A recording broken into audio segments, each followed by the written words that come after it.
What's going on, Watch Us React fam? It is your boys here, Rob and Rick, back with She-Hulk episode 3, where we made it to episode 3. And yeah, this one is called The People versus Emil Blonsky. So just in case you haven't been catching up with She-Hulk, quick recap where we left off with episode 2. She had, Jennifer, Jen Walters, She-Hulk has, kind of embraced the whole She-Hulk thing. And now she was hired by the another agency, and now she's defending Emil Blonsky. She's the head attorney for the superhuman meta mutant whatever division in this thing. So yeah, I'm looking forward to like just more progression with Emil Blonsky. I don't want too long of a progression with him, so I really hope this is probably just like that's it. What are you looking forward to, Rick, in episode 3? I'm trying to see how she's gonna get him out of this whole situation with him in a fighting ring. Yeah, that's right. what I'm looking forward to.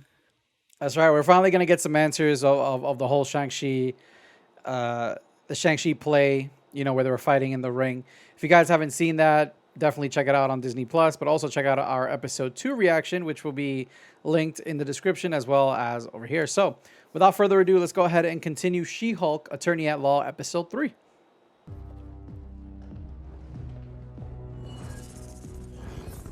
Explain to me why you failed to mention that you not only escaped from prison, but you were also recorded doing so? You understand that this constitutes another crime and totally destroys your chances at parole? What? No, because I was forced.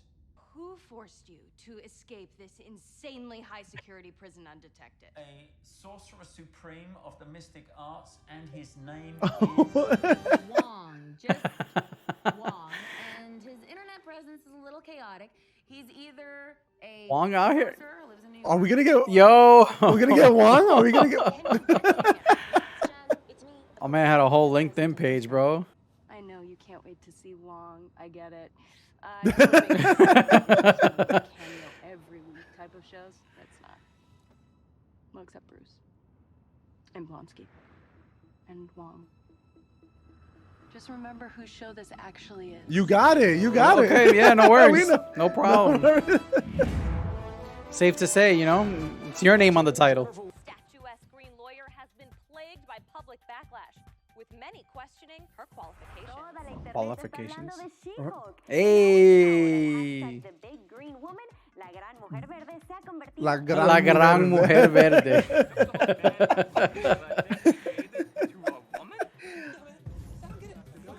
Oh Lord, it's misogynistic.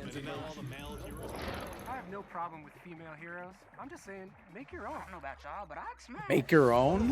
What do you mean? We were like, the CGI looks so weird in this episode. Is it? Like the clothes are bothering me. Like I don't know why. Yeah, like there's something about it. Like I don't know if it was the movement, like the way she was walking. Yeah, right. It doesn't look. I don't know. I would love to know what this is about and not work on it. He's been defrauded by an ex-girlfriend and wants to file a suit against her to get his money back. Oh damn. Bought her jewelry.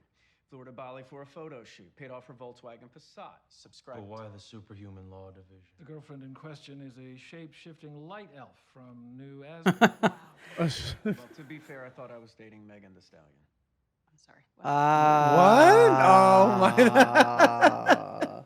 Is this the episode where we see her? Is this? Are we gonna see? What part of shapeshifter did you not get? Do you have a facade? Hey. There we go, Wong. Mr. Wong. My man just busts in anywhere he wants. He just be like, "Excuse me." Sorcerer Supreme. Everything Mr. Blonsky told you is factual.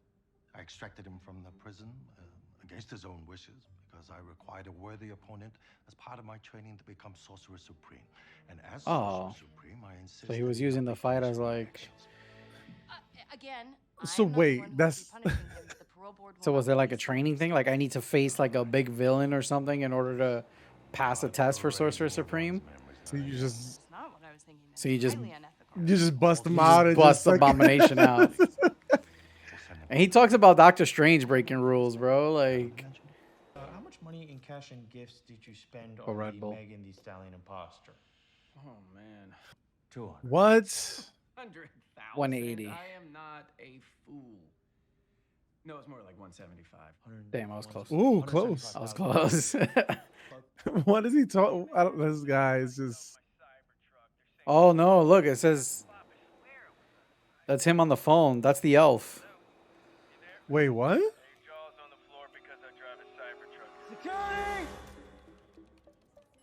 I love harassing women in the workplace. It's my kick, baby. Wait, what?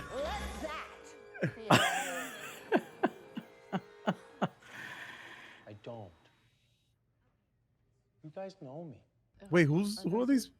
His 7 wives or, Oh, that's or 7 right. soulmates from the last episode he spoke about. Understand how a guy with zero commute time is late. A witness will explain if he ever decides to show up. Oh. My apologies, Miss Walters. Emil. Finally! I lost track of time. I've asked Bob here today because he is the man Lost track of responsible for time. Emil Blonsky leaving prison. And I do think you will see this. Where do you think he was at? Totally different Right? I'm thinking like what movie? Yeah, he's like out of breath and he's like he was running from something. Oh. Blonsky was blinded by love. He absolutely believed that he was dating the real Megan Thee Stallion. Wow. So, Miss Runa, your motion to dismiss is denied. Crush that. These are not the actions of a criminal, but of a reformed man who. Are you buying this? Well, that may be true of Emil Blonsky, but when Blonsky uncontrollably becomes abomination, isn't Yes he and a no. raging monster out for blood? Oh, is he?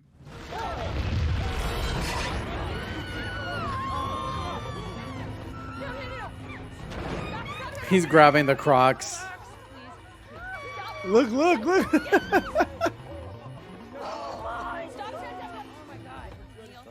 Force is not necessary. As you can see, I'm in full control. That's enough! How do they make his CGI look better than hers?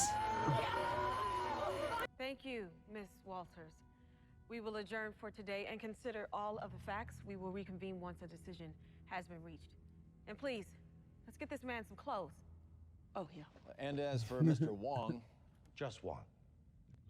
The Sorcerer Supreme, Master of the Mystic Arts, leader and former librarian of Kamatage. you realize that you just admitted to facilitating a prisoner escape, which is a crime. I must depart. Yeah, I'm out. Yeah, That's it. bye. That's it. Peace. What are you talking about? Jen, the genie is out of the bottle, girl. You are a story now. Okay. No, I don't want this. Oh my God, you're pregnant with the Abomination's baby, and you're flaunting.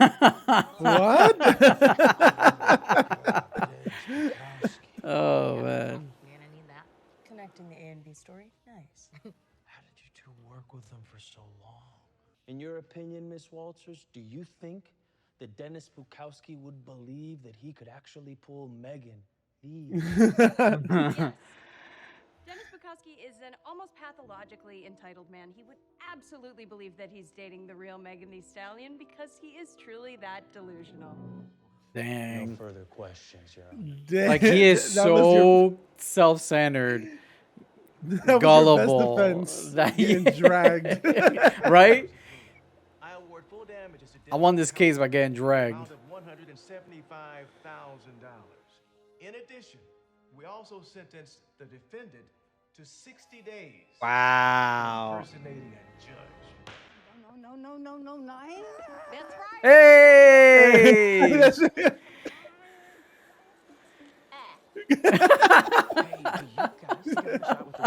Love it. No. After reviewing his record, we hereby grant Mr. Blonsky's release on parole effective immediately. Wow. Okay.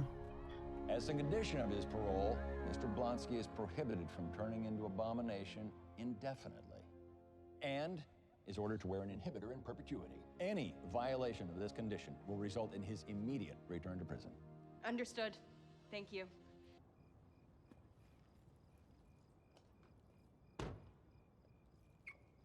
Uh-oh. It's never good when the shot is an Wait. alleyway. What the hell? Oh shit! Wait, what the Oh, hell? who are they? All right, let's Let's do this.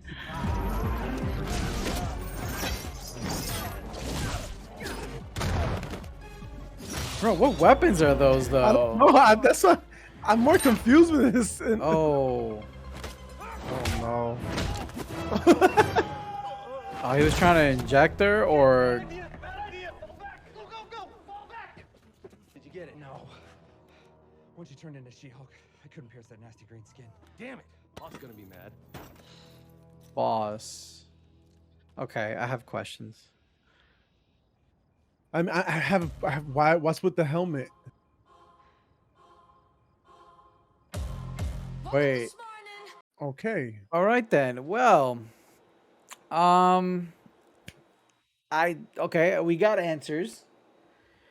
We got answers about the whole Emil Blonsky. He's free, but I also have questions. So I'm just gonna kind of take it back to the beginning of the episode and kind of give my thoughts all the way through. I enjoyed that we didn't waste too much time on the trial. There were some good, funny moments here and there. Wong comes in, you know, does what he needs to do, does the trick. I love that because I feel like we've spent already like, you know, 2.5 episodes ish on Emil Blonsky. So all right, he's free. What I did pick up on is that they were mentioning a lot about Emil Blonsky, like being like paying his dues or debt to the society, becoming a member of the society, stuff like that. So I can only imagine that he will join the Thunderbolts later on. Because the Thunderbolts are technically like Marvel's Suicide Squad, where they kind of just do what the opposite of what like government official wants and whatnot. So I can see them needing like a Hulk version because they have US Agent, right? They're Okay. most likely gonna have some of the other characters from the other shows. I forgot who else they brought in, but now they're gonna have like a Hulk-esque in Abomination. Now, do I still think Abomination plays a villain in this show? Yes. Does he have a connection with those guys that jumped her at the end? Maybe. I'm not entirely sure, but I knew I saw a needle kind of break, and obviously it didn't pierce her skin. But I thought they were injecting something in her. The way that he sounded was, "Did you get it?" So my Right. thing is, are they trying to get her blood and kind of replicate to create another Hulk? So now I'm interested. Like, okay, so is these street guys like who's boss? Is it now that Emil Blonsky's out? Like, you know, is he free? And what's gonna happen because he's wearing the he's gonna be wearing something that to remove the Abomination powers. So that's cool. Right. He's gonna have to stay Emil Blonsky. So I don't know if we're gonna see him later on. Yeah. Aside from that, I feel like we kind of closed that chapter in the show, and this ending kind of opened up for the rest of the episodes. So I enjoyed it. It gave us a nice close, and now we're like, okay, yeah, now we're getting into like who's the villain, and what's going on in the streets with everyone else against She-Hulk. What about you, Rick? Right. So I like the episode. I thought it was a good episode. I'm not sold on Emil Blonsky being, you know, this haiku writing I don't know, pariah or whatever he is, pacifist now.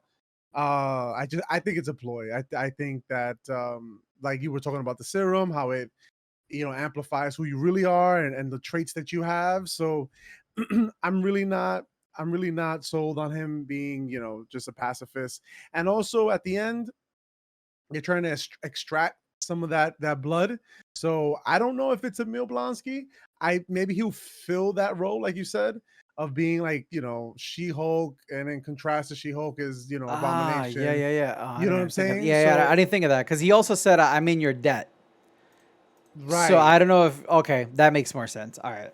So you know, so now, like you said, and is this balls gonna tie in somehow to somebody that Daredevil might be fighting, or someone? Yeah, who's- that's right. Yeah. right, because we know that Daredevil's gonna be in here, so but we don't know like what villains from his side could potentially be like Kingpin or someone like that. We don't know. It could potentially happen once you introduce Daredevil into this world, because then that means, you Okay. know, now you can kind of cross pollinate. Like you said, you made an excellent point how they're just everybody's just kind of there now. Like, you had Wong, you had somebody else. I forgot who it was that you had mentioned. The Asgard elf. Yeah, You yeah. had Like on this side. everything is literally living within the same world now, so nothing is a surprise anymore. Right, like these boundaries are crossing. So Mhm. like I wouldn't be surprised if somebody from Daredevil's, from his world just, goes in and now becomes a threat to She-Hulk. Kingpin is a major player and in running in New York City. So I wouldn't be surprised if he try to like get that power that what She-Hulk has. So yeah, it was a good episode. I like Megan Thee Stallion showing Yeah, I didn't she know how showed up. we were hearing about it on Twitter and stuff, and I didn't know how they were going to incorporate her into the show, and it was perfect. They did a good job, kind of just incorporating that all together. And yeah, big shout out to Megan Thee Stallion showing some love out there in the Marvel universe. And yeah, I think it was a good episode. They're opening up a lot for. I like the way they do it. They open up, like they close one door but open another, and they don't leave like these ties, like these things, just these loose ends, and they kind of like, Yeah. okay, this one's closed, and now let's, they do it with multiple storylines. Pugalis, I'm gonna say it wrong, but they close that little chapter, that little story of his, and she kind of says like they bring the stories together, and I like the way they did it. So yeah, seamless, pretty good. I'm interested to see who's the mastermind now, who is kind of gonna be wreaking havoc in She-Hulk's world. Yeah, to go with like everything crossing over, like after all the events of all these other movies, everything is crossing over. So they must know that, like, if you've had Thor come in and you have a new Asgard on Earth or whatever, then you got to know like Sorcerer Supreme and different dimensions and stuff like that. Like Wong even mentioned, like, you want me to send them to the whatever other dimension, the mirror dimension, is that I think is what the doctor, the where everything Where shifts. I think Spider-Man it's was fighting. yeah, I think that's the mirror Yeah. dimension. Mhm. So yeah, so it's jokingly like that, and it's She-Hulk definitely learning all of the heroes that are currently out there, because remember, she's like the latest one to become a superhero. So now she's getting to meet what craziness is out there, and without Bruce there, because he's off to another planet and whatnot. I think now with kind of showing us that they're like these guys try to mug her or jump her, it's more grounded now, which is perfect for Daredevil, because he's more of a Right. street guy. He's not like flying and fighting Thanos, but he's more like, I'm taking care of business in these streets of New York. So yeah, I don't think it's Kingpin. I think it might be another tie-in to Daredevil. But yeah, obviously they're gonna try to replicate and create another Hulk. If they're like, oh, if She-Hulk just popped up and we got Abomination and we got a Hulk, like how hard is it to create another one?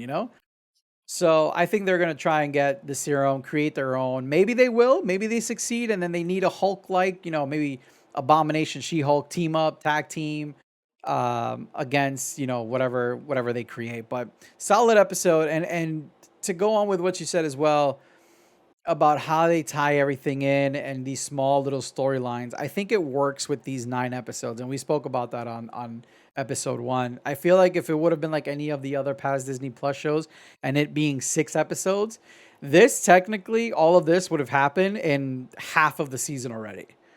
So now we're like, damn, we're 3 episodes in and we don't really have much. Like, we're now what, Daredevil's next, and then the big climax and then finale. So I like that they're kind of throwing these episodes in, and we still have some episodes to go where they can develop that story even further. So it was a nice introduction to Jen Walters as She-Hulk, and now we're getting into the nitty-gritty of everything. So I'm excited for next week's episode. Now I got a question for you, and I've noticed I've noticed it twice. So the fight scenes. Do you think it's gonna be like Do you think this would be like a big set piece like fight scene? Because the fight scenes she's been having, They're very um, light.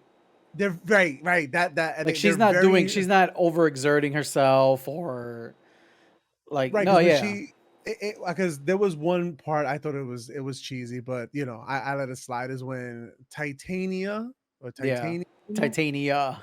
Titania.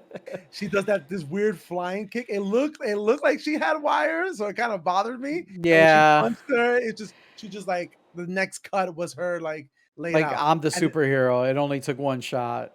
this fight was kind of like, you know, it was okay. But do you Mhm. think that like as we progress later in the show, do you think that this because when she fought her cousin, it was, you know, it Yeah. still we didn't see all of it, but like, do you think they're going to make it, you know, because since she's so grounded, she cannot exert all her energy.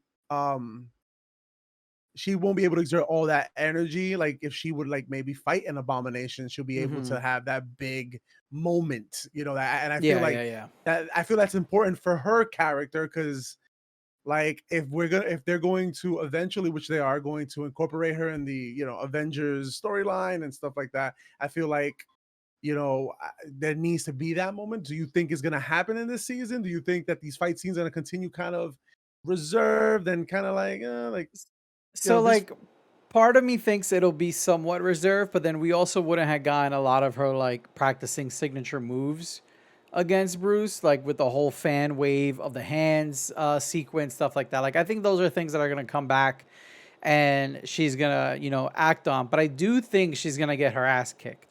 I okay. don't think she's fully gonna, and that's where I think Abomination is gonna come in to help.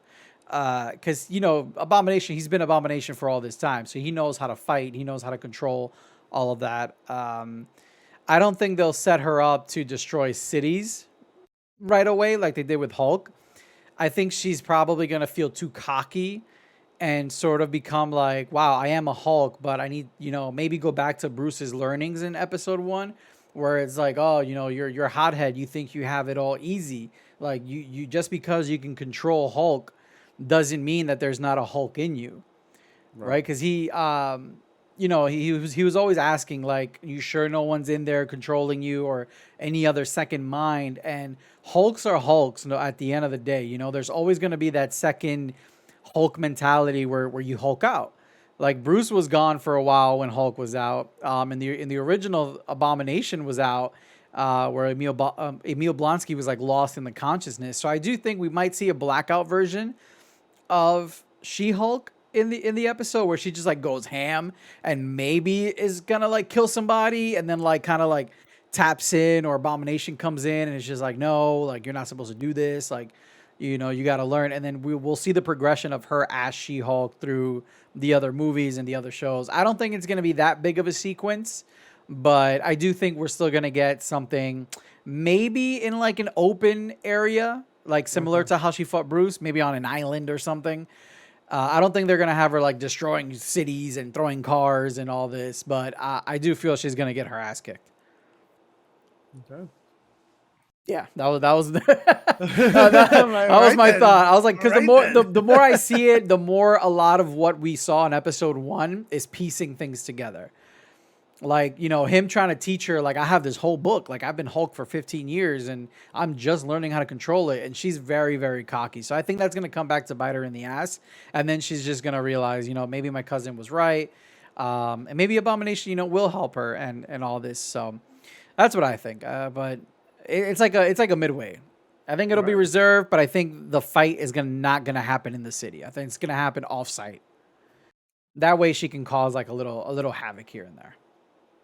Yeah, but watch us react, gang. If you have any speculation, any comments, make sure to leave it down below and let us know, how do you feel? Do you think that She-Hulk is going to, who you think the next person, or I'm very excited to see who is the next person who is introduced. I think they're gonna really just like piggyback off of that and just like you said earlier, just cross those boundaries, just make it all interchangeable, make it all kind of just work, that this ecosystem of Marvel, you know, just kind of just flourish and everything. And I'm super excited to see who's next. And you know, if you have any speculation theories or stuff like that, we would love to hear it. Really helps us here when we're, you know, speculating and making our own theories. So definitely leave Indeed. those comments below.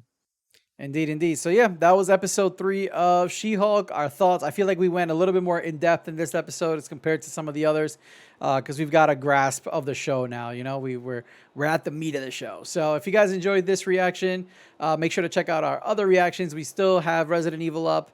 There is a new Mighty Ducks Game Changer trailer episode that is up, reaction that I absolutely excited for. Rick laughs at me because it is my childhood. I was waiting for it, but Rick laughs at me because it was my childhood. So if you want to watch something very sentimental close to my heart, please watch that reaction. If you guys want to see Rick and Freddy absolutely hate and obliterate a show, then watch the Resident Evil stuff. But yeah, we got a lot of content planned out for you guys through in the pipeline we're working on. So yeah, keep the suggestions coming. Keep sharing. We absolutely love it. Like I said, we're crushing things now, and it's all because of you guys. So thank you so much. And yeah, we'll see you next week for She-Hulk episode 4, as well as the next reaction. So for Rob and Rick, see you guys later. Peace.